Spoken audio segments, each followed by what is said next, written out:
Hello folks and welcome back to another monthly Q&A. My goodness, doesn't a month go quickly? Yes, I know it's not been a full month since the last Q&A, but that's because after this, there's no time to fit it in for the rest of the month. The rest of the month, there's going to be videos coming at you almost constantly, so I thought I'd get it in a little bit early. We all like a Q&A. I like having the chance to do an easy video where I just have to sit here and chat to you, and you like to ask questions, so it seems like the perfect solution to all that. So once again, I went over to the community page, I asked for questions, and I asked you to upvote or thumbs up the questions you'd most like to see answered, and I've gone through and picked out the most popular ones that I haven't answered at least for a while. There's a few of these that I've probably answered way back in the distant past, but try and keep these as fresh as possible. There will be another Q&A coming up in March, so if you didn't get a chance to have your question asked this time, keep an eye on the community page for that. Easiest way to do that is to make sure you subscribe, notifications on. It will come up in your sub box then.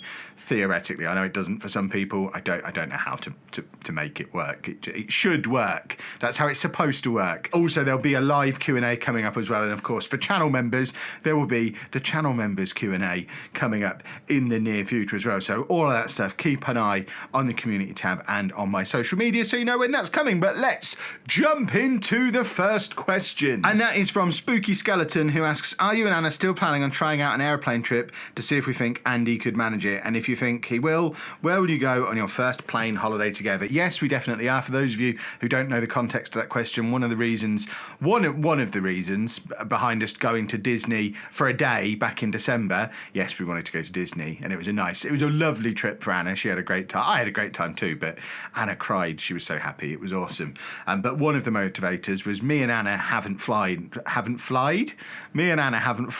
for a long time. Anna hasn't flown since she was a kid. I haven't flown for at least 10 years. I've only ever flown on like package holidays, and I've not done that very many times. So we're both very inexperienced flyers, and as a result, we're not very confident taking Andy on his first trip on a plane, because we don't want to be sort of figuring stuff out and panicking and not knowing what to do ourselves, and trying to help him through the experience as well. We can't explain it to him properly. We can't make it run as smoothly as possible. So yes, we absolutely are planning on having a short trip away on a plane at some point this year. Christmas was the perfect opportunity. There probably isn't going to be another opportunity now until Anna finishes uni in May, and we're back at Disney in May anyway. We're driving there in May. So there will probably be a trip when he's at respite at some point. Shortlist at the moment is Dublin, Amsterdam and Barcelona, because they're all relatively short flights. So we'll literally just pick whichever one of those is the cheapest on whichever day we decide to do it, and fly out, maybe stay the night, fly home again. And it's literally just for us to get used to the experience so that we can then hopefully take Andy away at some point. With regard to what we'll do for his first flying holiday, we'll probably do something relatively low-key to begin with, again, to get him used to the idea, similar to how we got him into the idea of travel and holidays in general. We took him to a Premier Inn in Blackpool for a few days, so it will be the flying equivalent of that. So probably pick a city that we think would be good for him. He really enjoyed Bruges last year, so we'll drive there again this year. But we might do, I think Prague is good for trams and old buildings, so maybe Prague.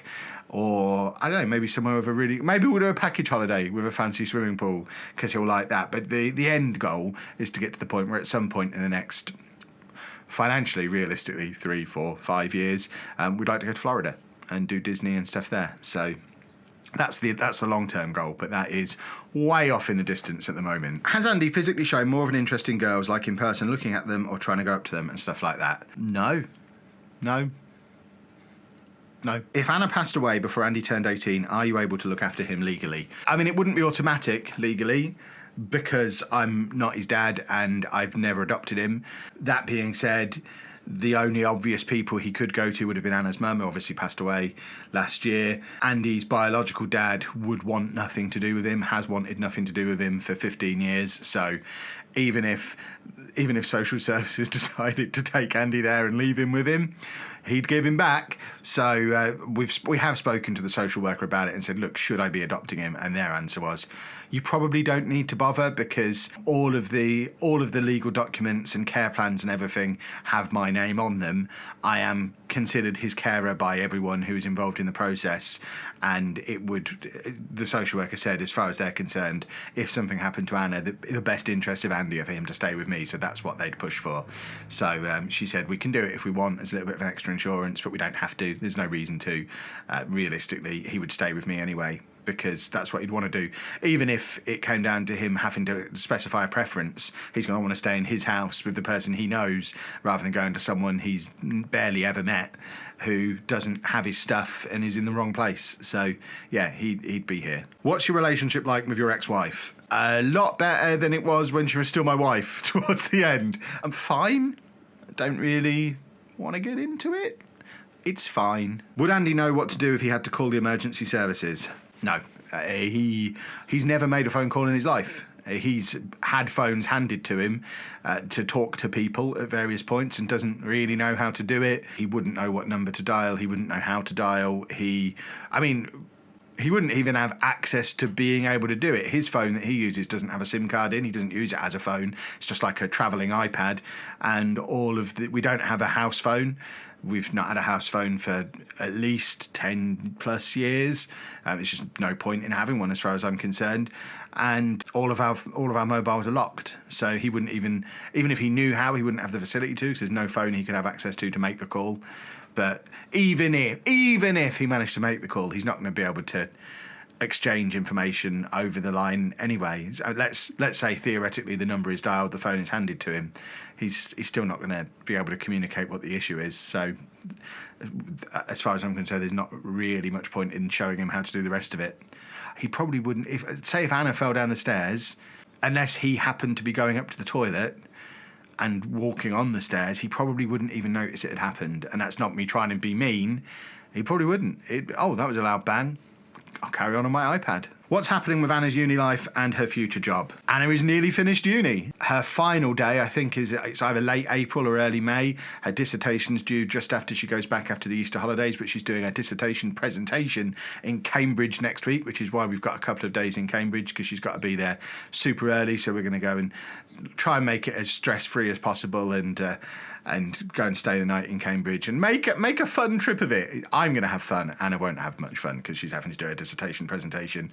But uni is nearly done, and then once it's done, she'll try and get a job. I mean, she's been trying to get a job already. She's looking, but she hasn't found anything yet, and she'll continue to look, and hopefully we'll find something. She's not hugely fussy about what she does. She knows she wants to do something related to crime and law enforcement. She doesn't want to be a police officer, but she wants to work in that arena, and we're not really bothered geographically where that ends up being. So she'll find something, and hopefully it'll be awesome. Thanks for the support as a channel member, Paul Rowlands. Do you watch other autism families on YouTube? No, not really. I mean, I've had a little look just to have just really to see what other people are up to, and I need to tread carefully here because I don't want to start a YouTube war, but I do feel like, and I know we've got very close to this line in the past sometimes as well, but I try and stay as far away from the line as possible. I think it's very easy to get a bit exploity, and I know it's something we've been accused of loads as well, and it's not a nice thing to be accused of, but I think there's a big difference between having a YouTube channel and also having an autistic family member. So sometimes your videos are about that, which is what I try and do, and starting a YouTube channel or having a YouTube channel become just look at what my autistic child did this time, and that be it every day, because I find it, I'm trying to be so careful, I find it hard to believe there can be daily disasters, and if you're not learning from the disasters and making things better and striving for improvement, why? I think there was probably a point in the last year or 18 months where we could have absolutely exploded if we'd have wanted to, and it would have been really easy to do we would have just had, as soon as we noticed Andy was making progress and his behaviours were starting to improve and he was starting to make these huge leaps forward in all aspects of his life, we could have stopped all that and pushed him into situations he wasn't comfortable being into and made his life more difficult and disrupted his progress, and we'd have got some great content out of it and the channel would have exploded. But because we're normal human beings, we thought, actually, the priority here isn't our YouTube channel, the priority here is Andy, so we'll help him improve, we'll help him make these huge leaps forward, we'll help him show the incredible progress he's shown over the last year and a half, and accept the fact that for a lot of viewers that isn't as interesting a story, so it's not going to get as many views. And we've kind of chosen to focus on the positive as much as possible. Now, I am only human, so obviously if and when something does go wrong, I will obviously make that the title and the thumbnail of the video, knowing full well that video will get more views, because it would be mad not to. We do have bills to pay. But I think there's a big difference between making videos about your life and doing stuff for videos. And I hope, and like I say, sometimes I probably get it wrong, but I hope people see that we try and be on the right side of that line and we make videos about what's going on in our life. I think there are elements on YouTube who think of a video and then make the video happen, and it perhaps wouldn't have happened if it wasn't for the video, and it's for the views, and it's a bit sick. Like I said, that's not me calling anybody out, that's not me naming any names. You might think you know what I'm talking about, you probably don't. But yeah, that's a really long-winded answer to that question. I don't watch any other families really in general, autism families or otherwise. I don't really watch any other families because I don't really like family vlogging as a genre. It's one of the reasons why I'm actively pushing against it. Despite leaning into it for so long, I kind of got lost in the whole this is how to grow a channel, this is how to make the most money thing for a little while.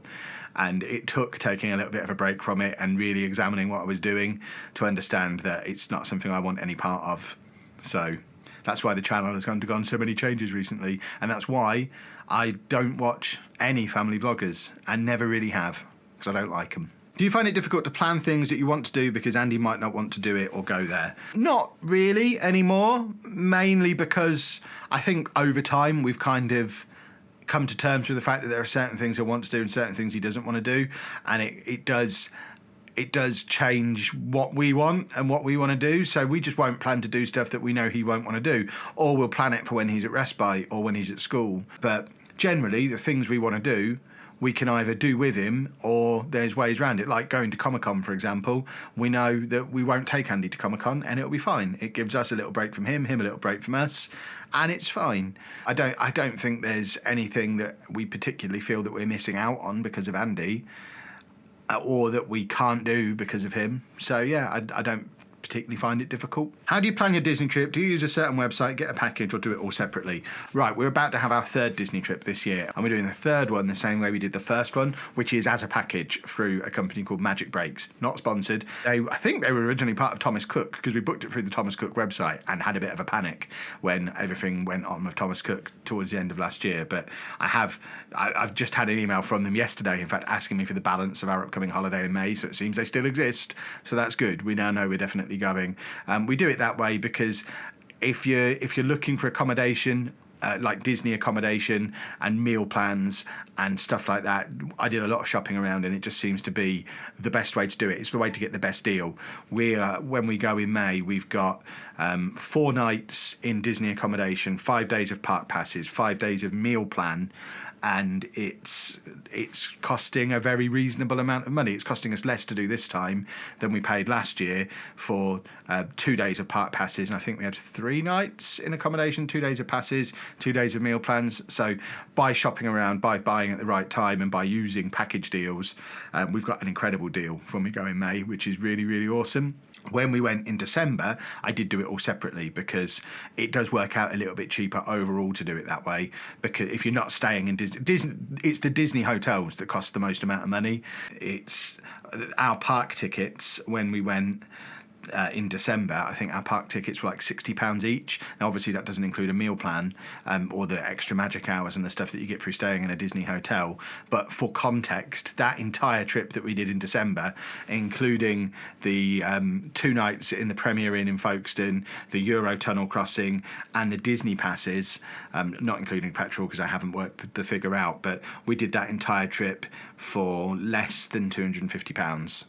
Whereas when we went last year as a 5, and we only had 1 more day in the park, so we had 2 days in the park as opposed to 1, and yes, there was double of us, but that cost nearly £2,000, and the bulk of that cost is on the Disney accommodation. But it is awesome, which is why we're doing it again this time around, because Andy loves it, we love it, and it feels like more of a holiday when you do it that way, for sure. What's Andy's favourite food? Crisps. Would we ever take Andy to the National Railway Museum in York? Maybe. We'd need other reasons to go to York. I don't think we'd go just to go there. He's not really a museum kind of guy, although he does like trains. But if we could get half a dozen things we wanted to do in York, like when we went to Blackpool and we had a list of things we wanted to do, then yeah, we'd make a trip. What was Anna's biggest struggle raising Andy by herself? I could go and ask Anna this, but she's currently in the shower and I need to make this video before we go and pick Andy up from his respite shortly. So I'll answer it on her behalf because I kind of know the answer. The hardest thing is having to do everything and having no break from it. Literally having to be Andy's care, because back when she was a single mum over in Nottingham, there was a long time where she didn't have any respite care or access to any of the services that we have now. So there was a good several year long spell where she was Andy's 24/7 every single day, every single week carer, and had no break from it other than when he was at school. And that's a lot for anyone to cope with. So just having to do it constantly with no break was very, very difficult. Whereas now, obviously, I can share the load with her. We have respite. He's at school more. She has uni. She has her job. She has things other than Andy. And I think that makes the Andy stuff then much easier. Do you think Andy will have his own family when he's older? Thanks for the support as a channel member, Katie Smith. Are school teachers allowed to give Andy a cuddle if he gets distressed or upset? Yeah. Also, does he get a chance to say goodbye to any teachers or teaching assistants when they leave his school? Most of the time. Sometimes they'll just leave. He had an old teacher who went off sick and never came back. So obviously he didn't then. But yeah, if they know they're leaving, then the kids get a chance to say goodbye, definitely. Has the crazy weather made an impact on Andy's behaviour? I'm a carer and sometimes this can be a stressful time. Kira and Dennis have been a pain. No, not really. He doesn't like the rain, but he's not really been out in it, so it's not been an issue. How did you and Anna meet? Come on, please spill.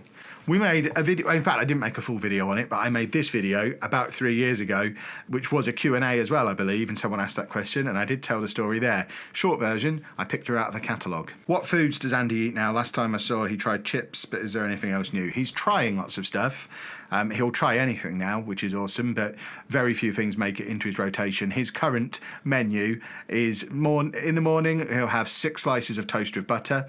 He'll have a big bottle of water that he drinks throughout the day. He's allowed 1 can of Dr. Pepper with his medicine, 1 can of Diet Coke, caffeine-free version that he can have whenever he wants during the day, but the rest of the time he's on water. So he has his toast for breakfast.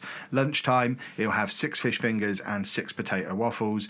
Tea time, he'll have 6 fish fingers, 6 potato waffles, and 4 mini Yorkshire puddings. In between all that, he'll sometimes have crisps, he'll sometimes have breakaways, and we'll sometimes take him to McDonald's, and he eats that pretty much every day now. I know he's had spells where he's had different things at school, but he no longer eats the Rice Krispies at school. He doesn't have fish fingers and waffles at lunch there. He has more toast and more crisps because they don't have the facility to cook stuff in the oven there. But yeah, that's pretty much his diet at the moment, which is massively improved from where it was a year ago. Would you ever leave Andy with your dad if nobody could watch him? If literally nobody else could, and we had to be somewhere without him, then yeah. We'd have to, I wouldn't want it to be a short notice thing because we've never given him any kind of tips on how to look after Andy and what Andy's needs are. He knows that he eats fish fingers and waffles when he comes around for tea on a Sunday, but that's about it. He doesn't really know any of his other routines or things like that. So we'd have to we'd have to do some training. But yeah, there's no reason why I wouldn't leave him with anybody if we gave them enough training. What happened to getting the tattoo of the day you became self-employed? I found out how much tattoos cost. I would love to get lots of tattoos. I would love to get this tattoo, like a cover-up job to make it look less rubbish and 90s. I've got ideas of it being turned into like an awesome sleeve type situation with lots of really cool stuff as a part of it, including the date. I would like to have the date somewhere. There's various tattoos that I would like, but tattoos are expensive and they are not a priority for me. And like I was saying, we want to go to Disney World. We want to go to, we want to move house. We want stuff. There's tattoos are like number 50 on list of things that I'd like to spend a significant amount of money on. So as much as I would like it, for as long as I have to pay for them, and like more than haircut money, it ain't gonna happen. What would you say are must-see things at Disneyland Paris? Also, is there anything you're looking forward to doing that you didn't get to do last time? Me and my fiance are thinking of going there for our honeymoon, so any recommendations would be really great. Generally, obviously the must-see stuff, the castle, everything around the castle. The Disneyland park itself is way better than the Studios park. We've now spent 2 3-hour spells in Disneyland Studios and didn't really enjoy the experience either time. So you could, if you're not there for long, you could probably give the Studios park a miss. Not that you would, because you want to experience everything. I know what it's like. But yeah, spend as much time as possible down Main Street, around the castle. Obviously, if you want to do rides and stuff, go and hunt the rides out, but we're not really there for rides. I could happily spend an entire day just on Main Street and outside the castle because I just love soaking up the atmosphere of it. Some of the things that we haven't yet done that we'd like to do, we haven't been around the hotels. We'd like to go and check out the hotels and the various themed restaurants and things. We've not done a lot of themed dining there, which is something we want to do more of. We did the Pirates of the Caribbean restaurant and it was awesome, but other than that, we haven't really done anything like that. We'd like to do like a character meal thing, but they're really expensive. But yeah, there's I don't think there's much that we've not done there now. Check out a parade. We got to do that at Christmas and it was awesome. But yeah, just watch the vlogs. Watch the vlogs and plan it based off of those would be my advice. You talk passionately about wanting to travel more once all the kids have flown the nest. Is this something you're serious about, and how would it manifest itself? Absolutely, I'm serious about it. It is a must. I must see the world before I die.